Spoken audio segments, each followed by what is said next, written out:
દેશની તો દેશના અનેક રાજ્યોમાં કાતિલ ઠંડી પડી રહી છે અને ઠંડીથી બચવા માટે લોકો અનેકવિધ ઉપાયો કરી રહ્યા છે। વાત હવે કરીએ ઉત્તર ભારતની તો ઉત્તર ભારતમાં ઠંડીએ કાતિલ કેર મચાવ્યો હતો। જો કે ગઈકાલ બાદ આજે જનજીવન થોડું સામાન્ય બન્યું છે। પહાડી વિસ્તારમાં સતત હિમવર્ષા અને સમથળ વિસ્તારમાં માવઠું થઈ રહ્યું છે, જેથી ઠંડીમાં વધારો થયો હતો। દેશના મોટાભાગના વિસ્તારોમાં તાપમાનનો પારો 2 થી 3 ડિગ્રી ગગડ્યો છે।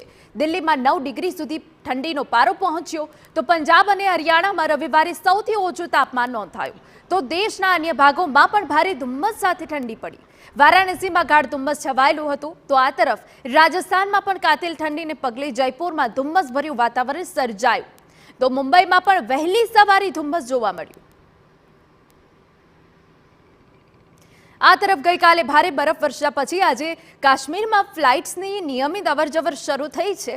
બીજી તરફ સડક માર્ગો પર વાહન વ્યવહાર માટે પણ ખોલી દેવાયો। આજે સવારે શ્રીનગર ઇન્ટરનેશનલ એરપોર્ટ પર એર ટ્રાફિક શરૂ કરી દેવાયું છે। એરપોર્ટ ઓથોરિટી ઓફ ઇન્ડિયાના અધિકારીઓએ પણ ફ્લાઇટ ફરીથી શરૂ થઈ ગઈ હોવાની સત્તાવાર માહિતી આપી। એક દિવસ બંધ રાખવામાં આવ્યા પછી શ્રીનગર જમ્મુ નેશનલ હાઈવે પણ ફરીથી ખુલ્લું મૂકવામાં આવ્યું છે।